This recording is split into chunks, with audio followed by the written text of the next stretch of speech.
আলাইকুম। তাকওয়া এগ্রো ফার্মে আবার সবাইকে স্বাগতম। আজকে জমিটাতে পানি দিচ্ছি আমার এই স্যালো মেশিন দিয়ে। আমার যিনি পারমিট আমার এই ফার্মে আমাকে সহযোগিতা করেন সবসময়, তিনি আসলে সার্বক্ষণিক এই কাজগুলো করেন। ওই যে দেখুন স্যালো মেশিন, এটা কিন্তু নদীর পানি, কোনো ডিপ না। এই যে এই পাশেই দেখা যাচ্ছে এই গ্রামটা নদীর ওই পারে। তাই আমাদের শৈশব এখানেই কাটছে, এই নদীর তীরে বা এই নদীতে গোসল করে। তো এটা আমার 8 নম্বর সেটের জমি বলতে পারেন। এটা নতুন এবছর, এটা লাল শাক, বুনছি অলরেডি কালকে। আজকে পানি দিয়ে দিচ্ছি, যেহেতু জানেন আপনারা এবছর বৃষ্টি কম।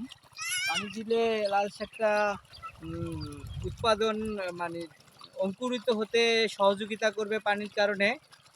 আর এটা ঈদের পরে নামবে, ঈদের পরে বা ঈদের 2-1 দিন আগে বা ঈদের পরে এটা খাওয়ার উপযুক্ত হবে ইনশাআল্লাহ, আশা করি।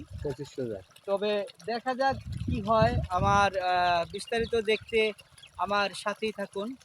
আসসালামু আলাইকুম।